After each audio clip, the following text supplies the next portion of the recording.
back, everybody, to another episode of Gemology for Schmucks.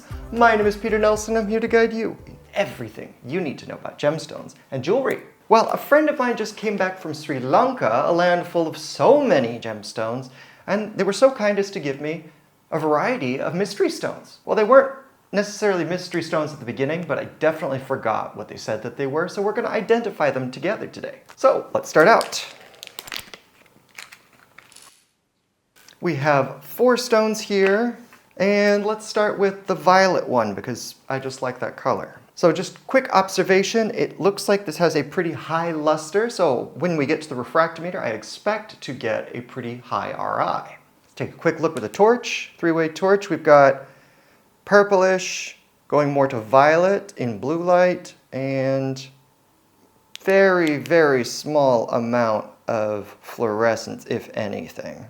Now, with such a small stone, of course you can use the polariscope, but sometimes it's a pain. But for the sake of education, let's do it together today. Turning it on, making sure we've got crossed filters, and lucky day for us. It looks like the interference colors, those rainbow colors, are coming right through the table. So we're going to grab our conoscope, and yep, still difficult. It is possible to get it resolved, but it's a pain. So, those of you who have been watching these episodes recently and you've seen the video on polariscope mastery, with the cabochons it was a lot easier to see, right? The facets, because when the facets get out of alignment, that throws off where the optic axis is pointing. So a tiny movement with faceted stones, especially on such a small stone, makes it easy to throw that optic axis off, and therefore we don't see the optic figure as easily. So you have to play around to get that optic axis to go straight up towards your lens and then up to your eye. For those of you that are struggling, please do check out the Polariscope Mastery Kit, and that is available on my website at gemshepherd.com. Once you've seen it in those stones, it's a lot easier to find it and trust your eyes in small stones like this, or larger stones. We never know exactly where the optic axis is going to be, but you see that nice cross sign that tells us for sure that this is a uniaxial stone. Good news. So we're going to go on straight to the refractometer. Taking off the lens, we've got our tissue ready, making sure our stone is nice and clean. The smallest amount of our high refractive index liquid, 1.81. Going to need a light source. Bobble our heads up and down until we find that shadow splitting the stone in half. Put the lens back on. Oh, another note, when you are dealing with such small stones, if it's not in the center of the hemicylinder, that little window right here, when you put the lens back on, sometimes it's difficult to find the stone. So it's easier if you center the stone in the hemicylinder, and then try not to move as you put the lens back on. Also, a lot of light can come in through the hemicylinder, so if you close the hood, it's easier to see. Okay, now this should look familiar to you, if you've been watching these videos. And it looks like we've got something like 1.76, and it is doubly refractive, 1.77. Now we tested in the polariscope, so we're already sure it's doubly refractive, but let's do our due diligence and check and rotate and check and rotate. And eventually we come to the conclusion that our refractive index is 1.76 to 1.77. We know it's uniaxial because of the polariscope. That's good news. Let's write it down. Do I have a pen in this place? Pencil will do. And we're going to want to clean off our refractometer before the liquid dries. Now, rather than spoil this by going through all of the information right now, let's test all of the stones, make your guesses as to what you think the stones are, and then I'll confirm at the end of the video. Moving on, we have this peculiar whitish stone right here. Now, white doesn't necessarily tell you a whole lot, but as we look at this stone, we notice that there's kind of a ghostly shimmer that goes across the surface of the stone. This is what we call schiller. Now, the schiller effects are associated typically with some stones that you might know as moonstone. But there's actually a family of related minerals as well as other stones that have the schiller effect. Let's not jump to conclusions, let's test and get actual measurable information. So we've got a white stone with a schiller. So let's take it over to the polariscope and see what we can find.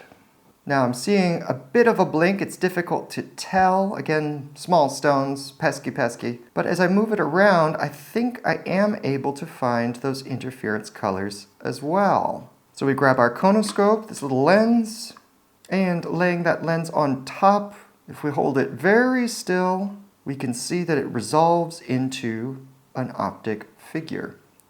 Now that optic figure with one line running through it, this is the optic figure for biaxial stones. So that's very good news. Glad we used the polariscope, aren't we? So let's write that down. We've got biaxial, doubly refractive, biaxial. Okay, so next piece, onward to the refractometer. Tiniest amount of refractometer liquid. One thing that you really need to keep in mind is that when you're dealing with such small stones, if you use a lot of refractometer liquid, not only is it wasteful, but because the facets of the stone are so small, if you have a lot of liquid, it's going to make the stone stick up, and that can distort your reading.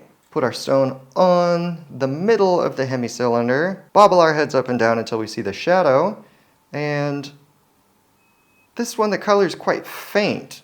It's a whitish stone, so let's go ahead and close the hood so we don't have that extra light coming in from the outside. That helped. And strangely enough, it's way up at the top of the refractometer here. It's one of our lower refractive index readings that we've had so far. So this looks like 1.52. We know it's biaxial, so let's see what that birefringence is.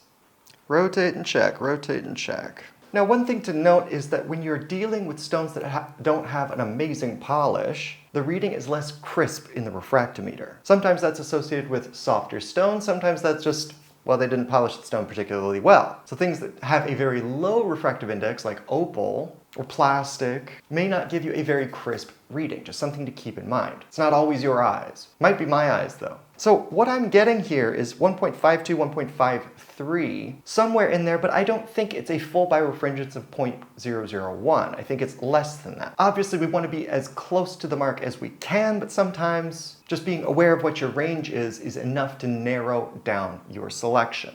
So birefringence, so we've got 1.52 to 1.53-ish. Under 1.53, but definitely above 1.52. And I'm going to say that the birefringence is maybe 0.7, 0.6, 0.8, somewhere in there. Or 0.008, excuse me. Decimals, they get me every time. Okay, so we're going to clean off our stone, clean off the refractometer, and let's keep going. Okay, we've got this dark bluish-greenish stone. Let's give this a go. As always, starting with our lovely free test with the polariscope, while cursing the fact that it's a small stone and therefore difficult to use, but it doesn't look like there's any blinking whatsoever. It's just completely dark. But again, that doesn't necessarily tell us anything, but we would hope to see some blinking at least. It's not that dark. But let's confirm with the refractometer. Light source, you can use a torch, you can use the polariscope. It's got a light on the front. How convenient. Sometimes I use my cell phone. Is it ideal? No. Monosodium light, single wavelength of light, is ideal for using with the refractometer. But when you can't be bothered, and it gets you close enough, any of these fixes will do. If you were testing a stone and you felt like you were being deceived by that light, of course you would want to go back to sodium light. But in most cases, it's not necessary. Anyhow, high quality refractometer liquid is necessary. So let's get as little as we can for this tiny stone. That's a lot. Bobbling our head until we find that line, put the lens back on, and, well, this looks familiar. Dark stone, 1.72. Let's rotate it around and make sure that it's not doubly refractive. Okay, I am seeing no movement whatsoever. But let's write down what we've got so far before we forget. Let's see here. We've got a dark bluish-green, singly refractive stone. Looks like 1.72. And that's as far as we are. But for now, let's move on. And our fourth and final stone. This one is kind of a hay color, a little bit of a champagne. And let's check it out in the polariscope. Now this one is also pretty difficult to see if it's blinking. Again, small stones, and just depending on how they're cut, it may distort the light in a way that fools your eyes. Bigger stones are easier to tell. But let's not complain about what we can't find. Let's find something more measurable. If I check from the pavilion side, it's easier to see that there's somewhat of a blink here. Looking to see if I can find those interference colors. If I can find those rainbow colors quickly, it will make my life much easier, I think. But alas, it looks to be on the girdle, so I'm not going to mess around with it. I know that I can do much better with the refractometer, hopefully. We've got a very small amount of refractometer liquid. Bobble our head up and down until we can see it split the stone, and Actually, what I'm finding is that it doesn't split the stone until after 1.8. Now, our refractive index liquid only goes up to 1.81. Now, there are plenty of stones that are over the limit, meaning that their refractive index is higher than 1.81. And this can only show us up to 1.81. So if we see the stone being cut in half below the 1.81 line, that is to say higher than, because on this device it's inverted. The lower areas are up. Anyway, if we can see that it is higher than 1.81 in value, then we have to call that over the limit. This liquid can only test up to 1.81. So if it was a diamond or moissanite or any number of other stones, that would be over the limit. Some spessartite or spessartine is also over the limit. So that's just what we're going to write down. We're not going to guess at what the refractive index is. We just know that it's above the testable range. Unfortunately, that's not a ton of stones, and they tend to have different properties. So let's move on to what we can be sure of. OTL, over the limit. So moving on, let's check what we can be sure of. Now we've got an over the limit stone, it's yellow. Is it possible that it's a diamond? It's over the limit. So let's move on to another test that we can do. This actually is available to all of you. We're going to take our loupe, or if you've got a microscope, use that. But what we're gonna do is look at the image at the back of the stone and see if we can find doubling. If you look at one set of facets and you see two of them, that is a guarantee that the stone is doubly refractive, because that's what happens. It's doubled because of the way the light travels in the stone. So for example, moissanite is another stone that is over the limit that is often used as a simulant for diamond. But diamond is singly refractive and moissanite is doubly refractive. So if you can be sure that you see doubling at the back of the stone, then you know it cannot be a diamond. So let's see. Now, I'm not specifically seeing doubling here, so that makes me a little bit suspicious. I'm not sure if I want to say that that's doubling. I wouldn't want to stake my reputation on it. Now, one thing to keep in mind with doubling is that it is also connected to the birefringence. How much is that light split in the stone? Large birefringence stones tend to have much more extreme doubling. Smaller birefringence you may not even notice at all. But we did see a blink in the polariscope, so I'm going to keep an open mind for that. I'm going to write down doubly refractive. To the charts! So our first stone, the violet stone, we had uniaxial 1.7677. Now we've gone through this before in another video, so we're not going to drag this one out. That is in a pretty safe corundum space. So 1.76, 1.77 uniaxial, that's definitely in corundum space. So our next step is to decide whether or not it's synthetic or natural, and that's going to go down to your inclusion scenes. So what I'm going to do is just take a brief look at this, and ideally I'd be able to control the lighting situation much more. That's why it's nice to have a microscope with a lighting basin and a fiber optic torch and all of that. But you got to make do with what you've got. And the excellent news is, if you've got a stone that has inclusions in a non-distracting place, then it can give you a lot of information about this stone. For instance, I've got some clear crystals here with very well-shaped outlines. Synthetic stones, they can have crystals and they can have things that look like natural inclusions, but the types of crystals are very important. And what I can say is that these are very well-formed crystals. So we've got a couple of different types of inclusions here. Some of them even look to have a metallic surface. Now that can exist in synthetic stones as well, but they tend to be of a certain color because of the type of crucible that the stone will be made in. But in this situation, we've got clear, transparent crystals as well as some metallic crystals, and that just depends on where the stones were growing. So I'm going to go ahead and say that this is a natural stone. And if you wanted to get even more specific, the state of those inclusions could tell you whether or not the stone is heated or unheated. But that's beyond the scope of this video. So I'm going to go ahead and say that we've got a purple sapphire, natural. Moving on to our next stone, the white stone with the Schiller effect. We had doubly refractive biaxial stone with a very low refractive index of 1.52 or higher and 1.53 or lower. So let's go to our low refractive index ranges. And well, we've got quite a bit down here actually. Thompsonite, orthoclase, polysite, mossite, sidunicite, ammonite, microcline, aragonite, shell, pearl, apophyllite, chalcedony, oligoclase, ivory, amber, iolite. But now we're getting outside of the range of what we were looking for. So what we can go ahead and do is scratch off all of the stones that don't have a birefringence, because we are certain, absolutely certain, that this is a biaxial stone. And in the remainder, we see that several of these stones have colossal birefringences of 0.155, ammonite, aragonite, shell, pearl. Why is it so big and why is it the same? Well, it's because they're made out of the same constituents. Those are biogenic minerals, but we won't get into that in this episode. Scratching them off our list for now.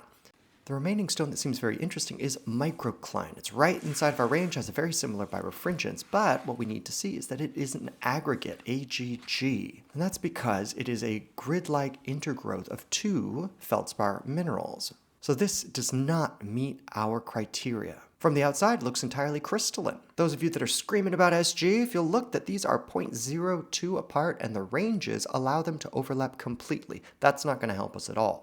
So realistically, for the range that we were looking at and the most likely birefringence that we had, orthoclase feldspar, otherwise known to some as moonstone. Moving on.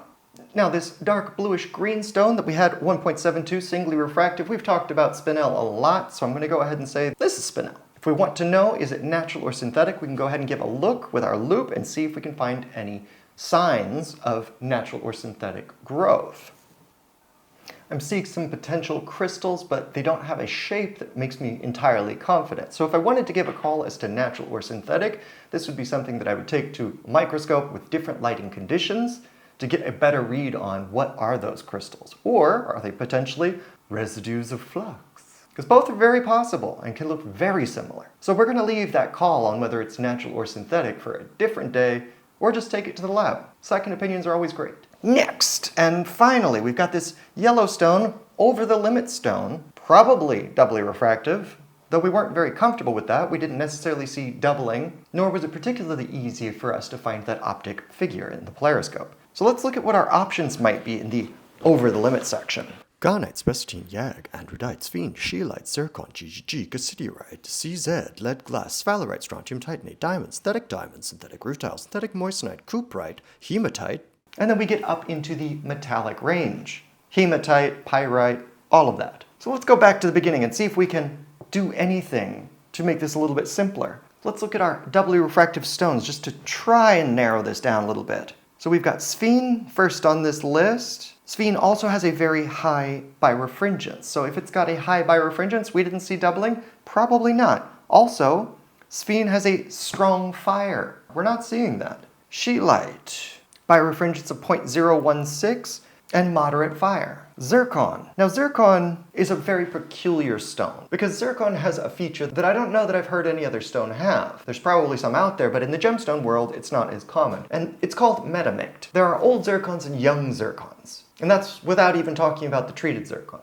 But the radioactive materials that are inside of zircons tend to break down. And so the birefringence of zircon actually has a huge range. Some of those zircons that are old enough are actually what we call metamict, so they don't actually appear as doubly refractive anymore. Younger zircons, conversely, have a larger birefringence, and it just has to do with the breakdown of those radioactive elements. Once they are heated, it seems to be that that birefringence will go back to normal. And there's also a peculiar characteristic with the specific gravity. Metamict zircons having a lower specific gravity, being less dense. That's something I'm interested in hearing a formal explanation of, but it seems to me that if you've got radioactive elements breaking down, they may be creating more space on a very basic level inside of the stone. Don't quote me on that, I'm not sure. It's just a theory that I've got running around in my head. But one thing that is interesting, those of you, again, I talk a lot about the spectroscope. One thing that is in all these zircons that I have seen is a diagnostic spectrum. So we're going to pull out our spectroscope.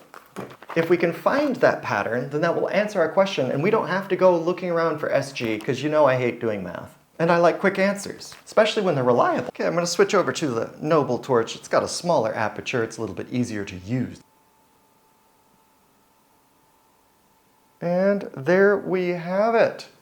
It's faint, but once again, if we're dealing with small stones, the amount of light that gets absorbed by the stone, and therefore the amount of absorption that would show up in the spectroscope, is less. Bigger stones are definitely easier. But I for sure see that line in the orangey red area. Now, zircon has a diagnostic spectrum. According to the sheet, it's at 653.5 nanometers, which puts it squarely in that place that I'm talking about.